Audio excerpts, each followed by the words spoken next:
Hi dear friends, ഇന്ന് ഞാൻ വന്നിരിക്കുന്നത് നമ്മളൊക്കെ കടയിൽ നിന്ന് വാങ്ങിച്ച് കഴിക്കുന്ന അതേ ടേസ്റ്റി തന്നെ വീട്ടിലുണ്ടാക്കാൻ പറ്റിയ റെസിപ്പി ആയിട്ടാണ്. ഗ്രിൽഡ് ചിക്കൻ്റെ റെസിപ്പി. അപ്പോൾ വീഡിയോ തീർച്ചയായിട്ടും ഫുള്ളായിട്ട് വാച്ച് ചെയ്യുക. ആദ്യമായിട്ട് കാണുന്നവരാണെന്നുണ്ടെങ്കിലും ഇതുവരെ സബ്സ്ക്രൈബ് ചെയ്യാത്തവരും ഒന്ന് സബ്സ്ക്രൈബ് ചെയ്ത് സപ്പോർട്ട് ചെയ്യാൻ മറക്കരുത്. വീഡിയോ ഇഷ്ടപ്പെട്ടാൽ ലൈക്ക് ചെയ്യാനും ഷെയർ ചെയ്യാനും മറക്കരുത്. അപ്പോൾ നമുക്ക് റെസിപ്പിയിലോട്ട് പോകാം.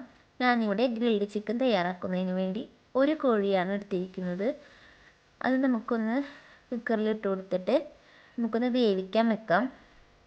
വെക്കുന്ന ചിക്കനിലോട്ട് 1.5 ടീസ്പൂൺ മുളക് പൊടിയും 1/4 ടീസ്പൂൺ മഞ്ഞൾപ്പൊടിയും പിന്നെ ആവശ്യത്തിന് ഉപ്പ്, 1/2 ടീസ്പൂൺ കുരുമുളക് പൊടിയും പിന്നെ 2 ടീസ്പൂൺ വിനാഗിരി കൂടി ചേർത്ത് ഒന്ന് ഷേക്ക് ചെയ്ത് കൊടുത്തിട്ട് നമുക്ക് അടച്ച് വെച്ച് ഒരു വിസിൽ ചേർത്ത് നമുക്കൊന്ന് വേവിച്ചെടുക്കാം. വേവിച്ച ചിക്കൻ മാരിനേറ്റ് ചെയ്യുന്നതിന് വേണ്ടി ഞാനിവിടെ പെരുംജീരകം, ഉലുവയുടെ ഇല, അതായത് കസ്തൂരി മേത്തി എന്ന് പറഞ്ഞ് സൂപ്പർ മാർക്കറ്റുകളിൽ കിട്ടും, പച്ചമുളക്, ഇഞ്ചി, വെളുത്തുള്ളി, കറിവേപ്പില, മഞ്ഞൾപ്പൊടി, മുളക് പൊടി, കുരുമുളക് പൊടി, ഉപ്പ് എന്നിവ ആവശ്യത്തിന് ഇത് നല്ലപോലെ മിക്സിയിൽ ഗ്രൈൻഡ് ചെയ്ത് പേസ്റ്റ് രൂപത്തിലാക്കി വേവിച്ച ചിക്കൻ കൂടി ചേർത്ത് നല്ലപോലെ മിക്സ് ചെയ്ത് ഒരു അരമണിക്കൂർ റെസ്റ്റ് ചെയ്ത് വെക്കാം. ചിക്കന് റെസ്റ്റ് ചെയ്യാൻ എടുക്കുന്ന സമയം കൊണ്ട് നമുക്ക് അടുപ്പൊക്കെ കൂട്ടി തീ റെഡിയാക്കാം. ഇതുപോലെ ഒരു ഗ്രില്ല് വെച്ചിട്ടാണ് ഞങ്ങൾ തയ്യാറാക്കുന്നത്.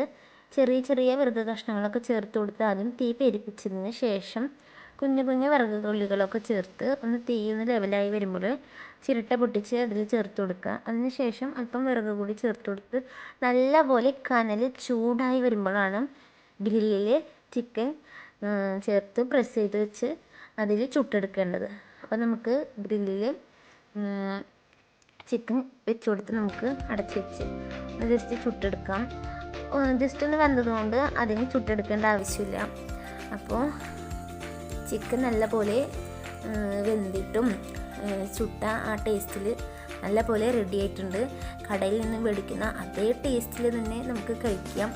നല്ല ടേസ്റ്റാണ്, സൂപ്പർ. അപ്പോൾ നിങ്ങൾ തീർച്ചയായിട്ടും വീഡിയോ കണ്ട് ഇഷ്ടപ്പെട്ടാൽ തയ്യാറാക്കി നോക്കുക. ലൈക്ക് ചെയ്യാനും കമൻറ്റ് ചെയ്യാനൊന്നും മറക്കരുത്. അപ്പോൾ അടുത്ത വീഡിയോയിലോട്ട് പുതിയ റെസിപ്പി ആയിട്ട് വരുന്നത് വരെയും താങ്ക് യു, ബൈ ബൈ.